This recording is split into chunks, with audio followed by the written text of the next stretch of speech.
32 श्लोक तक किया था। इसके आगे अध्याय 22 है, श्लोक संख्या 33 हो गया था ना, यहाँ पर 34वां श्लोक है।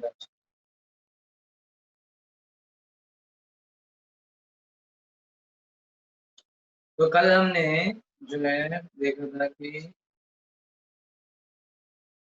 हमारा जो भक्ति है आत्म साक्षात्कार, इसमें सबसे बड़ी बाधा है इंद्रिय भोग की इच्छा रखना और धन पैसे के पीछे जरूरत से ज्यादा। ठीक है, निरंतर पैसे के बारे में, धन के बारे में सोचना और उस धन को इंद्रिय भोग में लगाना, ये जो हमारा आत्म साक्षात्कार है सबसे बड़ी बात है।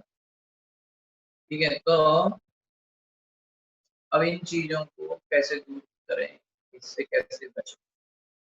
34 ना कुर्यात् कदाचित् संगम तमस्तीव्रं तितिर्षु धर्मात् काम मोक्षाणाम यद्यन्त विघातकम्।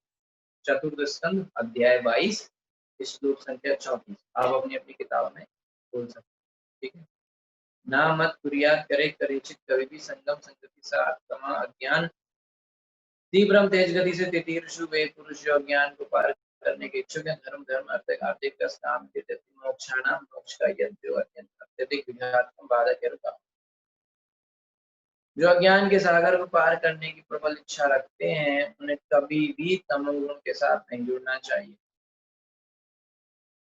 जो लोग अज्ञान के सागर को पार करने की इच्छा रखते हैं, प्रबल इच्छा, उन्हें कभी भी तमोगुण के साथ नहीं जुड़ना चाहिए, क्योंकि सुखवादी कार्य धर्म अर्थ काम तथा मोक्ष के मार्ग में बाधक हैं। तो श्री गोपाल जी द्वारा शुरुआत की जाए तो जीवन के 4 नियम हैं जो मनुष्य को धर्म के अनुसार रहने तथा समाज स्थिति के अनुसार धन अर्जित करने, नियम के अनुसार विषय वस्तुओं को भोगने तथा इस भौतिक आसक्ति से मोक्ष के पद में अग्रसर होने की अनुमति देते हैं। धर्म अर्थ काम मोक्ष, जब तक ये शरीर है इन समस्त स्वार्थों से पूरी तरह अलग रह पाना असंभव है। ठीक है कि नहीं? किंतु यह भी कहीं नहीं कहा गया है कि मनुष्य केवल इंद्रिय तृप्ति के लिए कार्य करे और इसी के लिए धन को, ऐसा भी नहीं कहा गया कि भैया सिर्फ इंद्रिय तृप्ति करो और इसी के लिए पैसे कमाओ और सारे धार्मिक नियमों की बलि दे दो। धर्म कर्म कुछ मत करो, सिर्फ इंद्रिय भोग करते रहो, ऐसा नहीं बताया गया। नहीं ना, आज के समय में मानव समाज को धर्म की बिल्कुल भी तनिक भी चिंता नहीं है और वो तो धर्म आर्थिक विकास परम दत्तचित, बिना धर्म के बस पैसा पैसा पैसा, यही तो चल रहा है। उदाहरण के लिए कसाई घरों में बंदियों को आसानी से पैसा मिल जाता है, किंतु ऐसा धंधा धार्मिक नियमों पर आधारित नहीं। कसाई घर चलते हैं, जानवरों को मारा जाता है, काटा जाता है, बेचा जाता है, तो उससे लोग बहुत सारे, अब कोई सोचे कि ये लोग जानवरों को काट के बेचते हैं तो इनका घर चलता है, तो ये कोई तरीका थोड़ी है। अभी घर चलता है तो किसी को काट दोगे आप, तो ये तो वही हो गया ना, अपने फायदे के लिए दूसरे को काट। ठीक है, अब धर्म के हिसाब से तो बताया नहीं गया। शास्त्र में अगर बताया गया हो कि भाई आपको जीवन चलाने के लिए ये चीज चाहिए, तो ठीक है। शेर को उसका जीवन चलाने के लिए दूसरे जानवरों को खाना है, तो ठीक है, उसकी बात ठीक है। तो अभी ऐसा तो है नहीं कि पूरा कुछ खाने को नहीं बचा है तो हम जानवरों को खा रहे हैं। तो इस तरह से धंधे, ये जो इस तरह के बिजनेस हैं, ये धार्मिक नियमों पर आधारित नहीं है। अब कोई शराब बेच रहा है, कोई डॉक्टर है, वो कहते भैया हमको चलाना है तो हम अबॉर्शन भी करते हैं, हमको अपना बिजनेस चलाना है, हमको अपना घर चलाना है, तो बिना अबॉर्शन किए क्या उसका धंधा नहीं चलेगा? वो करते हैं, शास्त्र के नियमों के, धर्म के नियम के खिलाफ जाते हैं। इसी प्रकार इंद्रिय तृप्ति तथा काम वासना पूर्ति के लिए अनेक वैश्यालय तथा नाइट क्लब है। संभोग की छूट ग्रस्त जीवन में तो है, किंतु वैश्या के मन वर्जित। ठीक है, ऐसा नहीं है कि बिल्कुल आपको मना कर रहे हैं, धार्मिक नियम में और शास्त्र में मना नहीं कर रहे हैं। आप शादी करके अपनी पत्नी और अपने पति पत्नी साथ रहिए। ठीक है, इंद्रिय तृप्ति जो है पति पत्नी, शादी बनाया गया है इसीलिए। इसका ये मतलब नहीं है कि हम कि कोई व्यक्ति वैश्यागमन करे, माने वैश्यालय में जाए।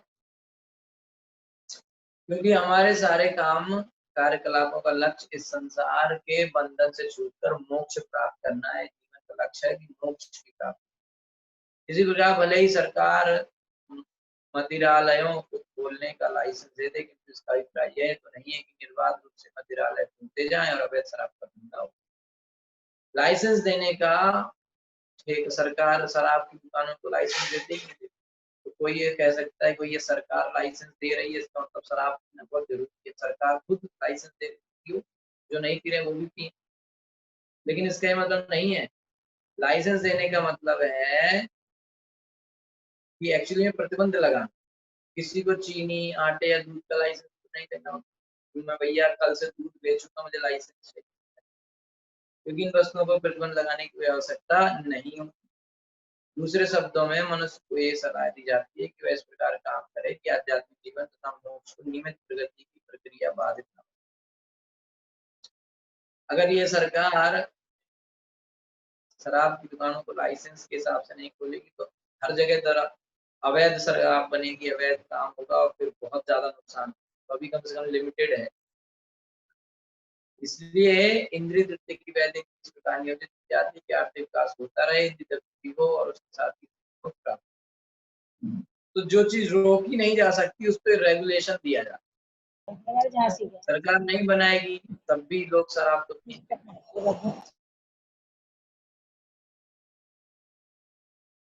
ठीक है कि नहीं? लोग शराब तो पिएंगे, तो उसको रेगुलेटेड कर दिया, उस पर एक प्रतिबंध लगा दिया कि भैया जब आप एक से जो लाइसेंस वाला उससे। इसी तरीके से जो है इंद्रिय भोग को बहुत कम लोग हैं जो रोक सकते हैं, नहीं रोक सकते तो उनके लिए शादी बना दिया कि आप शादी करके और एक रेगुलेटेड वे में, है ना, कुछ नियम बना दिए, ये नियम है, ये जिम्मेदारियां हैं। जैसे अगर शराब पीनी है तो पी ले, पैसा तो देना पड़ेगा बदले में। इस तरीके से शादी करनी है, इंद्रिय भोग चाहिए तो शादी कर ले, तो बदले में जिम्मेदारी मिलेगी, क्या की बच्चों के पालन पोषण की जिम्मेदारी, ठीक। तो शादी करेगा तो बच्चों के पालन पोषण की जिम्मेदारी उठानी पड़ेगी। ये प्रकृति का नियम है, धर्म का नियम है। अब आजकल लोग शादी करते हैं और बच्चों का पालन पोषण का जिम्मेदारी नहीं उठाते। कहीं उन्होंने कई तरह की विधियां चल गई हैं, तो इंद्रिय भोग खाली करते हैं और बच्चे पैदा नहीं होते। उसके लिए अबॉर्शन करा देते हैं, उसके लिए स्टरलाइजेशन करा लेते हैं, कॉन्ट्रासेप्शन में गोलियां, पता नहीं क्या क्या। तो इस तरीके से प्रभुपाद जी यहाँ लिख रहे हैं कि जो है इंद्रिय तृप्ति की वैदिक विधि इस प्रकार से नियोजित की जाती है कि आर्थिक विकास भी होता रहे, इंद्रिय तृप्ति भी हो और साथ में अंत में मोक्ष भी प्राप्त हो। तो धर्म, अर्थ, काम, मोक्ष सब साथ साथ चले। ऐसा नहीं कि धर्म और मोक्ष को छोड़ दिया और अर्थ और काम में ही लगे। आजकल तो बस पैसा कमाओ और इंद्रिय भोग करो। तो वैदिक सभ्यता हमें शास्त्रों के रूप में सारा ज्ञान देती है, और यदि हम शास्त्रों तथा गुरु के निर्देश नियमित जीवन बिताएं तो हमारी सारी भौतिक इच्छाएं पूरी हो जाएंगी और साथ ही हम मोक्ष प्राप्त कर सकेंगे। ठीक है, मोक्ष क्यों? क्योंकि मोक्ष सबसे जरूरी है। अगर मोक्ष प्राप्त करना है, जो चीज मोक्ष के बीच में आने को रोकना है, मोक्ष प्राप्त करना है, मोक्ष सबसे जरूरी। क्यों वो मोक्ष सबसे जरूरी है, ये बात अगले श्लोक में आ रही है। क्यों मोक्ष के पीछे भागे? क्योंकि वो सबसे जरूरी है। तत्रापि मोक्ष एवार्थ आत्यंतिक आतंकित येष्यते त्रैवर्ग्यो अर्थो यतो नित्यं कृतांत भय संयुक्त तत्र वहाँ अति मोक्ष मोक्ष एव निश्चय अर्थे के आत्यंतिकतया सर्वाधिक ग्रहण करे त्रैवर्ग्यः अर्थात पुरुषार्थ यथा जिससे नित्यम नियम रूप से कृत अंतः मृत्यु भय डर चारों पुरुषार्थ यानी कि धर्म, अर्थ, काम तथा मोक्ष में से मोक्ष को अत्यंत गंभीरतापूर्वक ग्रहण करना चाहिए। अन्य तीन तो प्रकृति के कठोर नियम अर्थात काल द्वारा, बाकी चीजें मृत्यु के समय खत्म हो जाएंगी, लेकिन जो मोक्ष है वो हमारा मृत्यु के बाद ही चलता है। तो मोक्ष को अन्य तीन पुरुषार्थ की अपेक्षा गंभीरतापूर्वक ग्रहण करना चाहिए, जैसा कि श्रीमद् भागवतम के प्रारंभ में उपदेश दिया है क्या कि धर्म आर्थिक विकास की सफलता पर अवलंबित नहीं है। क्योंकि हम इंद्रिय तृप्ति में अत्यधिक आसक्त रहते हैं, अतः हम मानते हैं गिरजाघर ईश्वर के पास किसी न किसी आर्थिक कारण से जाते हैं, किंतु आर्थिक विकास का अर्थ इंद्रिय तृप्ति नहीं है। एक्चुअली में उल्टा हम लोग समझते, आर्थिक विकास का मतलब ये नहीं कि इंद्रिय तृप्ति, आर्थिक विकास का मतलब हमें चाहिए कि इन सब में ऐसा समंजन करें कि हमें मोक्ष प्राप्त हो। अल्टीमेटली हम लोग मोक्ष कर रहे हैं, धर्म अर्थात चौथा पुरुषार्थ है मोक्ष। इसलिए इस श्लोक में मोक्ष पर बल दिया जा रहा है। तो अन्य तीन पुरुषार्थ भौतिक होने के कारण नश्वर हैं। ठीक है,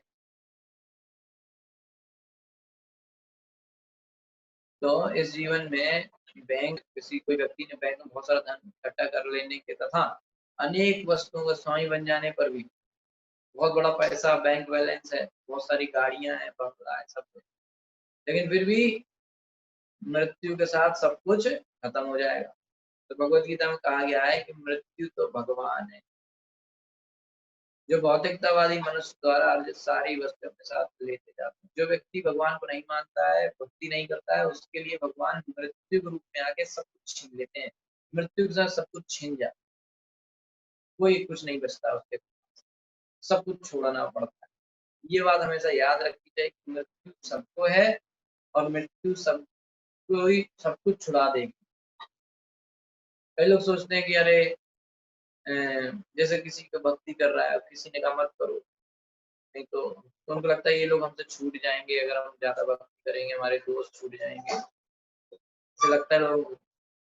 तो वो तो एक दिन वैसे मृत्यु के समय भी छूट जाएंगे, तो इससे जब भक्ति कर लो, कम से कम मृत्यु के समय छूटेंगे तो अगले जन्म में आपको व्यक्ति को कहीं दूसरा जानवर भी बनना पड़ सकता है। लेकिन अगर छूटते हैं छूट जाए, लेकिन भक्ति कर ली तो भक्त मिलेंगे, भक्तों का संग मिल जाएगा, तो मोक्ष की प्राप्ति हो सकती है, भगवान के धाम की प्राप्ति हो सकती है। भगवत गीता में कहा गया कि मृत्यु तो भगवान है, जो भौतिकतावादी मनुष्य द्वारा अर्जित सारी वस्तुएं अपने साथ लेते जाते हैं। मूर्खतावश हम इसकी ओर ध्यान ही नहीं देते। मूर्खता, हम लोगों की मूर्खता है कि हमको ध्यान ही नहीं रहता कि मृत्यु के समय सब कुछ छोड़ना पड़ेगा। मूर्खतावश ना तो हम मृत्यु से डरते हैं, ना इसका विचार करते हैं कि मृत्यु के साथ धर्म का काम कर प्रत्येक वस्तु को लेते जाएगी। जो भी आपने कमाया है जीवन में, मृत्यु के समय सब चला जाएगा, चाहे घर हो, चाहे परिवार हो, चाहे बच्चे हो, पत्नी हो, चाहे गाड़ी हो, चाहे सम्मान, कुछ भी हो सकता है। ठीक है, तो हमको इस बारे में हमेशा ध्यान रखना चाहिए, हमें मृत्यु आएगी, समझा रहे नहीं। लेकिन बहुत सारे लोग इस पे बात ही नहीं करना चाहते। मृत्यु की बात करो, कह रहे क्या बात कर रहे हो, तुम अच्छी अच्छी बातें करो, मरने की बात कर रहे हो, अच्छी बुरी क्या है, जो सत्य है तो सत्य है। हमेशा मरने की ही बात करनी चाहिए कि एक दिन मरना है, सबको मरना है, मरने की तैयारी करते चाहिए, मरते समय भगवान का नाम ध्यान आ जाए, भगवत के धाम चले जाएंगे। ठीक है, आदमी जिंदा रहने की तैयारी करता है, बोले art of living, art of living से क्या होने वाला है, आर्ट ऑफ डाइंग चाहिए, फिर मरना सबको है। ठीक है कि नहीं। तो धर्म के द्वारा हमें स्वर्ग की भी प्राप्ति हो सकती है, विस्तार देने से जरा रोग से भी हमें छुटकारा मिल गया। तात्पर्य यह है कि हम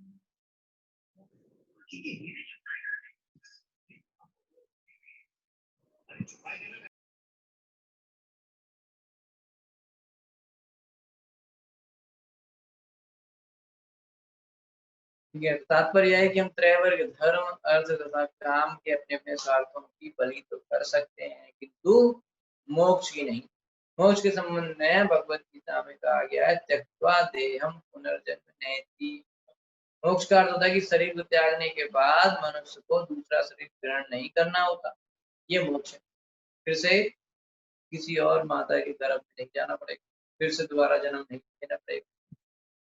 तो निर्विशेष वादियों के मोक्ष का अर्थ निर्गुण ब्रह्म से तादात्म्य, किंतु वास्तव में ये मोक्ष नहीं है, क्योंकि मनुष्य को उस निर्गुण पक्ष से अपना भौतिक संसार नहीं जाना होता है।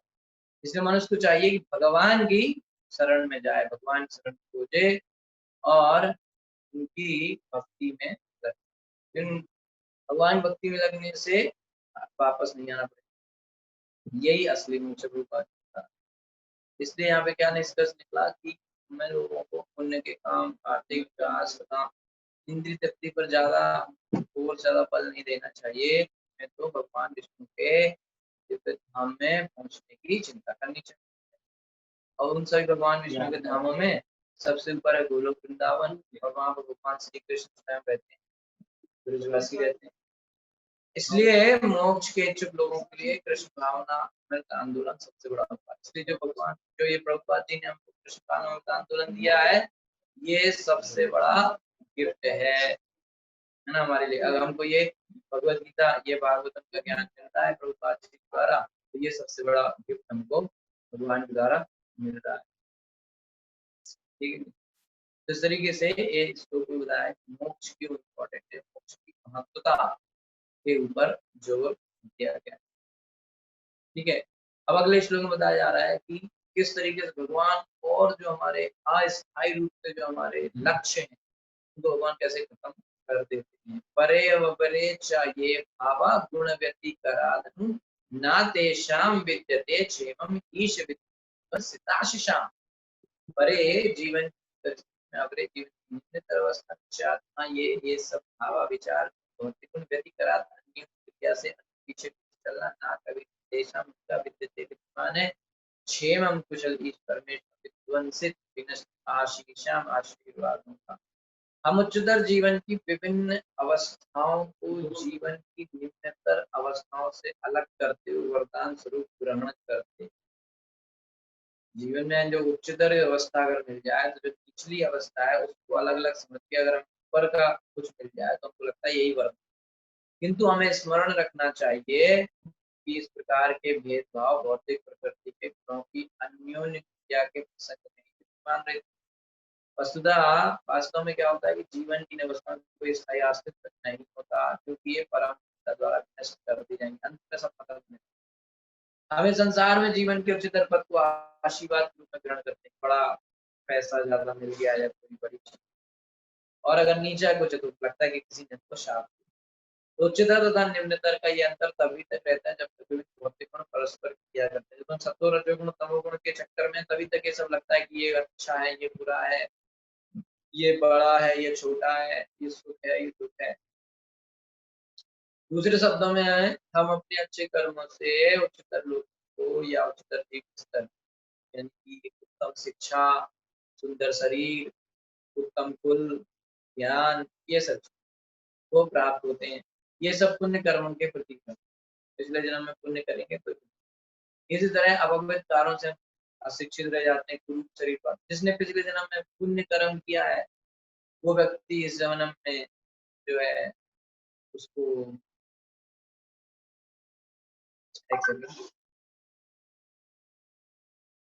हाँ, तो अगर किसी व्यक्ति ने पिछले जन्म में पुण्य काम किए हैं तो उसको इस जन्म में अच्छी चीज मिले। जैसे क्या रूप, अच्छा रूप मिलेगा, अच्छी बुद्धि मिलेगी, अच्छा फल मिलेगा, अच्छी शिक्षा मिलेगी। इस तरह से धन धन पैसा वाला बन जाएगा। ठीक है,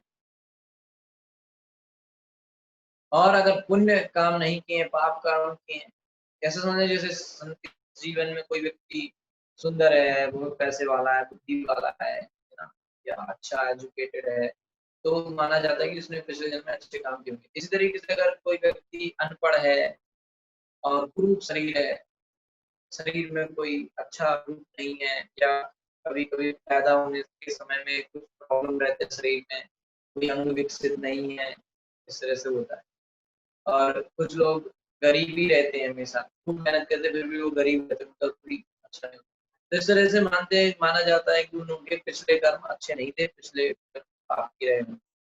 किंतु जीवन की ये सब अवस्थाएं सत्व रजो तथा तमोगुण की पारस्परिक क्रिया द्वारा प्रकृति के नियमों के अधीन। सब कुछ प्रकृति के कंट्रोल में है, और सत्व रजो गुणों, तीन गुणों से सत्व रजो तमोगुण से प्रकृति सबको कंट्रोल करती है। इनके डिफरेंट डिफरेंट